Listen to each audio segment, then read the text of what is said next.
भारत वही महान पाटलिपुत्र और मगध वाला भारत है।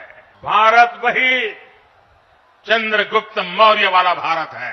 आज का भारत घर में घुसकर मारता है। पहली बार जो हमारे जो टेररिस्ट ऑर्गेनाइजेशन है जो हमें परेशान करते रहते थे वो टेंशन में है। और वो इसलिए टेंशन में है क्योंकि उनको लगता है कि उनके हाथ से पाकिस्तान ऑक्यूपाइड कश्मीर निकलने वाला है और इंडिया जो है वो बस कब्जा करने ही वाला है। छोटे छोटे देश आज जो आटे के लिए तरस रहे हैं, उनके आतंकी हम पर हमला करके चले जाते थे। जो मैक्रो इकोनॉमिक खतरात हैं वो पाकिस्तान पर रहेंगे। कर्जों के बोझ तले दबा हुआ है और पाकिस्तान में कर्जों के बोझ में और इजाफा होगा। जाहिर है IMF के पास आप जा रहे हैं, IMF से आप मांग रहे हैं, आप लकीरें नाक से निकाल रहे हैं। पाकिस्तान में बड़े से बड़े फन्ने खान से लेके रेडी वाले तक को पता है पाकिस्तान कहाँ खड़ा है। खड़ा भी है ये नहीं, बैठा है, कान पकड़ के वो मुर्गा बना हुआ है या लेटा है। इतने सारे ऐसे एरियाज हैं जहां पर पाकिस्तानी सोल्जर्स अपने बूट तक पहनकर नहीं जा सकते। Can you imagine? Pant shirt या ड्रेस तो भूल जाइए, लोग इतनी नफरत कर रहे हैं इन लोगों से कि अगर आर्मी के जूते भी किसी ने पहन रखे हैं उसको भी जान से मार रहे हैं। पाकिस्तान का ये हाल है। असल में हमने industrial age, information age, technology age और अब जब सुपर टेक्नोलॉजी और स्पेस एज स्टार्ट हो गई है तो हम अभी तक अपने आप को इंडस्ट्रियल एज में भी नहीं लेके जा पाए। पहली बार जो हमारे जो टेररिस्ट ऑर्गेनाइजेशन है जो हमें परेशान करते रहते थे वो टेंशन में है।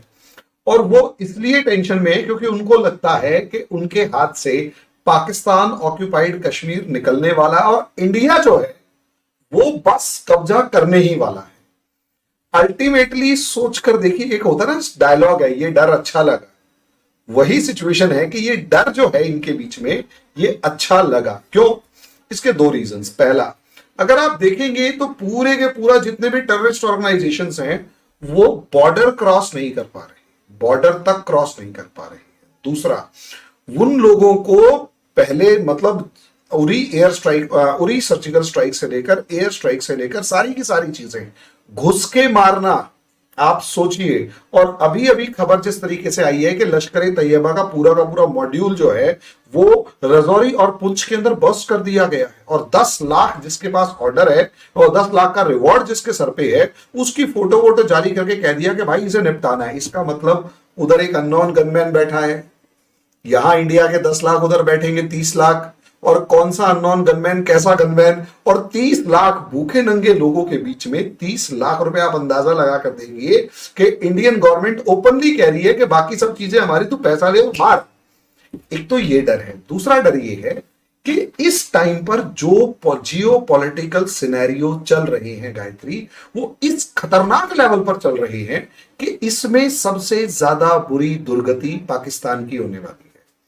इंडिया के बॉर्डर के ऊपर डिस्टरबेंस क्रिएट करने की पूरी कोशिश कर रहा है पाकिस्तान, लेकिन बाल भी बांका नहीं कर पा रहा।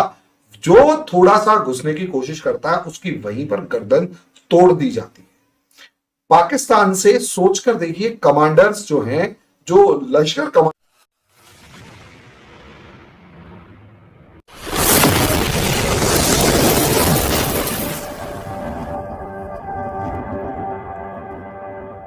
कमांडर अगर पाकिस्तान में बैठा है वो इंडिया में घुसने की हिम्मत नहीं कर पा रहा। इसका मतलब क्या है? इसका मतलब ये है वो इतने डिमोरलाइज हैं कि उन्हें पता है तुमने एक बार बॉर्डर के आसपास भी अगर तुम दिखाई दिए तो हो सकता है तुम्हें वहीं खत्म कर दिया जाए। तीसरी बात, पाकिस्तान ऑक्यूपाइड जो कश्मीर है और गिलगित बाल्टिस्तान है, ये बहुत ज्यादा जिसे कहते हैं ना, जिसे कहते हैं बहुत ही अल्टीमेट लेवल के, मतलब एक ऐसी पनाहगार है, एक ऐसा हेवन है टेररिस्ट का, जिसके अंदर पहाड़ी इलाका है पूरे के पूरे ट्रेंचेस हैं, पूरा मतलब ट्रेंचेस कह रहा हूं, सॉरी, वैलीज हैं और सब चीजें। वहां पर इनके हाइड आउट बड़े जबरदस्त होते हैं और वहां से ऑपरेशन लॉन्च करना बहुत ही आसान काम है। और ये इंडिया के हाथ में क्यों जाते हुए दिखाई दे रहे हैं? पाकिस्तान की हालात से। इकोनॉमिक क्राइसिस बहुत बुरे वाला है, कटोरा लेके बस खड़ा हुआ दिखाई नहीं दे रहा, लेकिन हालत खराब है। उससे बुरी दुर्गति यह है कि they are consistently losing their territories to Taliban और तहरीक तालिबान पाकिस्तान। ये पूरे तरीके से तालिबान या तहरीक तालिबान पाकिस्तान को अपनी टेरिटरीज लूज कर रहे हैं। हमें खबरें आ रही हैं एयर स्ट्राइक की, लगातार नवंबर से खबरें आ रही हैं कि पाकिस्तानी आर्मी एयर फोर्स जो है वो एयर स्ट्राइक कर रही है। गायत्री, एयर स्ट्राइक वहां की जाती है जहां पर आपकी हिम्मत नहीं होती अंदर कदम रखने की। यमन के अंदर अमेरिका और ब्रिटेन ने एयर स्ट्राइक करी थी क्योंकि यमन के अंदर अमेरिका फूट्स ऑन ग्राउंड नहीं उतारना चाहता था। उसे पता था हुतीज के साथ अगर एक बार उलझा तो ताबूत ही वापस आएंगे, सैनिक वापस नहीं आएंगे। यही सिचुएशन जो है आज के दिन पाकिस्तानी आर्मी की तालिबान और तहरीक तालिबान पाकिस्तान के बॉर्डर पे है। इससे अंदाजा लगाइए, चित्राल 4 महीने पहले कैप्चर किया था, आज तक वापस नहीं गए हैं। उसके बाद कितने सारे ऐसे एरियाज हैं जहां पर पाकिस्तानी सोल्जर्स अपने बूट तक पहनकर नहीं जा सकते। Can you imagine? Pant shirt या ड्रेस तो भूल जाइए, लोग इतनी नफरत कर रहे हैं इन लोगों से कि अगर आर्मी के जूते भी किसी ने पहन रखे हैं उसको भी जान से मार रहे हैं। पाकिस्तान का ये हाल है।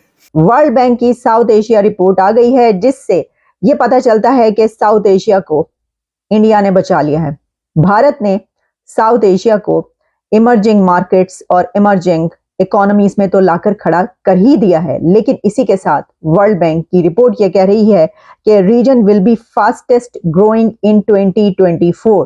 तो ये जो रीजन फास्टेस्ट ग्रोइंग इन 2024 है ये सिर्फ इंडिया की वजह से है। इसकी वजह यह है कि इसमें जो डिटेल्स मौजूद हैं वो ये बताती हैं कि पूरे रीजन में अगर कोई कंट्री इस वक्त तरक्की कर रहा है, अगर किसी की जीडीपी तेजी से आगे भाग रही है और अगर किसी एक कंट्री में ऐसी डेवलपमेंट्स हो रही हैं कि जिससे ये पूरा रीजन आगे बढ़ रहा है तो वो इंडिया है। मैं ये इसलिए कह रही हूं कि मैं आपको ये बताती हूं कि उन्होंने जो जायजा पेश किया है उससे हमें क्या पता चलता है। पहली बात तो ये कि पाकिस्तान के हवाले से पाकिस्तान के लिए उन्होंने एक वार्निंग भी जारी की है। पाकिस्तान के लिए जो पाकिस्तान की पिक्चर है, एक स्टार पिक्चर, एक बहुत डार्क पिक्चर पाकिस्तान की इस वर्ल्ड रिपोर्ट में सामने आई है, जिससे पता ये चलता है कि 1 करोड़ और लोग, 1 करोड़ मजीद पाकिस्तानी पॉवर्टी लेवल से नीचे जाने वाले हैं। के साथ कंपैरिजन ही नहीं है। वहाँ पे जितनी यूनिवर्सिटीज़ हैं वो टॉप 100 में सारी वही आती हैं। पाकिस्तान की एक आधी यूनिवर्सिटी भी नहीं आती। वहाँ पे माइक्रोसॉफ्ट, एप्पल, हर किसी ने अपने वो प्लांट्स वहाँ पे लगाए हुए हैं, मैन्युफैक्चरिंग यूनिट्स वहाँ पे हैं। उनकी ग्रोथ कैसे नहीं होगी? इंडिया एक बहुत बड़ी मार्केट है, वो सब उनको सपोर्ट कर रहे हैं, वो एज अ मार्केट देखते हैं। पाकिस्तान को यहाँ पे वैसे ही इनफेमस है, यहाँ पे कोई क्रिकेट नहीं खेलने आता, बिजनेस करने कैसे आएगा? आईटी सेक्टर में बहुत ज़्यादा आगे जाना ज़रूरी है। और इसके अलावा अपना जो है ये जो झूठी हमने बनाई हुई है ना दुश्मनियाँ, और ये सारी ख़त्म करनी पड़ेंगी। ईरान से हमारा कोई ताल्लुक़ नहीं है लड़ाई वाला, इंडिया से कोई ताल्लुक़ नहीं है भाई। दुनिया आगे जा रही है, अब लोग मरीख पर ज़िंदगी जो है उसको सर्च कर रहे हैं, तो हम यहाँ पर आके लड़ेंगे। मेरा ख्याल है कि वाघा का रास्ता भी खोलें, ट्रेड श्रेड करें, उनको भी पैसे हैं, हमें भी पैसे हैं। अगर वाघा खुलता है तो सारी चीज़ें जो है यहाँ से आगे जाएंगी ना। इंडिया की एक बात और है कि वहाँ पे टैलेंट है और वहाँ पे उनको कदर का भी पता है। कोई भी आर्टिस्ट है, कोई भी फनकार है, कोई भी सॉफ्टवेयर इंजीनियर है या फिर कोई मैकेनिकल इंजीनियर है, इस हवाले से कोई भी है। अब वो आप चाय वाला देख लीजिए जो बिल गेट्स के साथ अभी रिसेंटली मुलाकात